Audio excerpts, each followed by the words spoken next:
Ayun guys, good morning sa lahat Ngayon lang po natin ito nakita, itong pag-promote sa atin nitong si Lods Birana. Guys, hindi natin akalain na magagawa niya 'to dahil marami kaming promote niya na reactor dito sa Kalingap. Guys. Talagang nagpapasalamat ako dito kay Birana dahil ayun nakita niya yung ating pagre-reaction sa mga vlog niya guys. Kaya ito naging promote tayo niya guys. Panoorin po natin ito yung kanyang pagkukwento. Ito panoorin po natin. Anyway, sa totoo lang po, mga kaibigan, tapos na po tayo doon sa mga pagsubo ng itlog ko, no? Tapos na po tayo doon.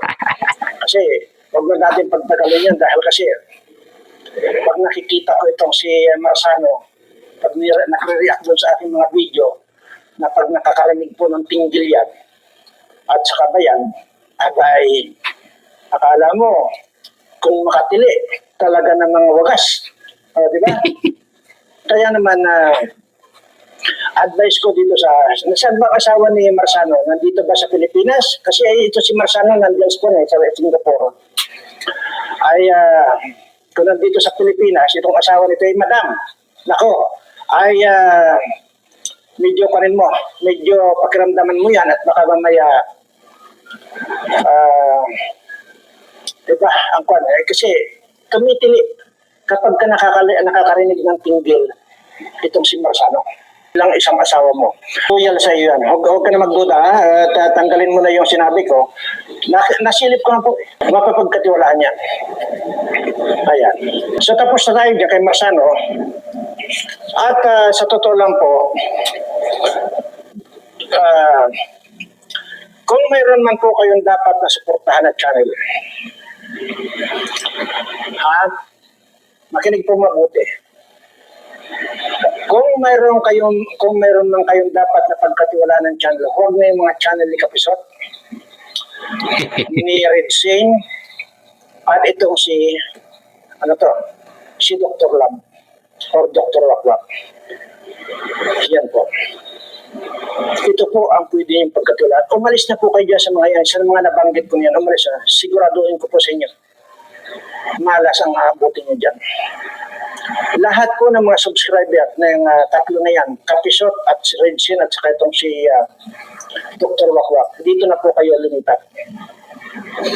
Dito, unahin ko na po itong si Jason Albasan. Ayan, dito na po kayo lumipat.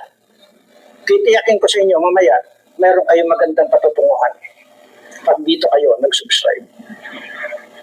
Pangalawa, ito si Roselski TV. Lumipat na rin. Grabe guys, napasama tayo sa promote ni Lods Birana, pambira. Hindi natin ito inaasahan guys, na may magpo-promote sa atin dito sa social media. Guys, thank you Lods Birana. Po kayo dito. Sa halip na diyan kayo sa ngipin, nakasubscribe, may sumpa na po yan. Huwag na po. Pangatlo, Lori DM Magalpok. Ayan po. Si Ma'am Lori DM Magalpok. Diyan na po kayo lumipat sa pagsusubscribe sa akin. Lumipat na po kayo. Malas ang aabutin ninyo dito kina Dr. Wakwak, Redsin at saka dito kay Kapiso. Ito, isa pa. Dito na rin po sa Kalingap Super Mario. Ayan.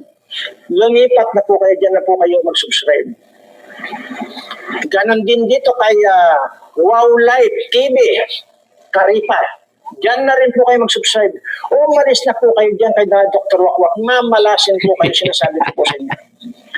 Mamalasin kayo. Dahil sinasabi ko sa inyo, ipinakita ko na sa inyo yung pwede kayong malasin. Ito na. Ayan, mamalasin kayo. Pinakita ko na sa inyo. Pag sinabi kong mamalasin kayo. Diyan na kayo mag-subscribe sa mga nabanggit ko ito. Isa pa, dito na rin kay Team Red. Red, dito na kayo magsipaglipatan dito sa mga nabanggit ko ito. At mamaya sasabihin ko sa inyo kung anong mga benepisyo ng mga magsusubscribe kayo dito. O ganin na rin po dito kay Marsano TV. At natutuwa naman ako dito sa batang ito dahil pagka nakakapagbitaw ako ng tinggil at bilat, abay tawang-tawa ito. So dito po kayo mag-subscribe. Lumipat na po kayo dito. Tandaan niyo ito sinasabi ko sa inyo. Anyway, mayroon po akong gustong tanungin. Kaya sasagutin din doon po sa tanong na itong si Marsano TV. Sa edad ko raw ba na 177 years old, kung tumatayo pa raw ba? Ay, sus naman na Marsano. Grabe namang tanong ni Lods Marsano yan, ano? Pero magandang tanong yan, ano? Lods Marsano, magandang tanong. Basic. Alam niyo ba? Grabe, basic lang ang magiging sagot ni Lods Birana sa tanong mo, Lods Marsano, ano? Grabe. Kung itong si Red ay kinukuha ng Diskaya para mag-backhaul ng mga project nila sa flood control project, ako naman ay kinukuha ng mga international na mga big construction company. Para ano? Para ano? Para gamitin yung utin ko na mag-sampa ng mga ano, doon sa taas ng building. Ganyan katigas yan. Marsano TV. Grabe. Wala pang kunyan. Wala pang Viagra yan. Pero itong kay Juan, ito ang babata pa yan ha. Ito si Dr. Wakwak na yan. Wala na yan. Hindi na napapakinaaya. Kay Regine lalo wala na. Kasi nandiyan na lahat yung may sira na yung kidney. May diabetes pa. Wala na. Nako, Diyos ko po. Kumpara sa 177 years old. Kahit palang bitira na ito ng elepante, kayang-kaya. Para hindi para mapatunayan mo. Ayun guys, siguro hanggang dito na lamang guys ha. Salamat na pag-promote Lods Birana. Hanggang sa muli pong pag-vlog and pasasalamat. Bye-bye. God bless po sa lahat. Peace.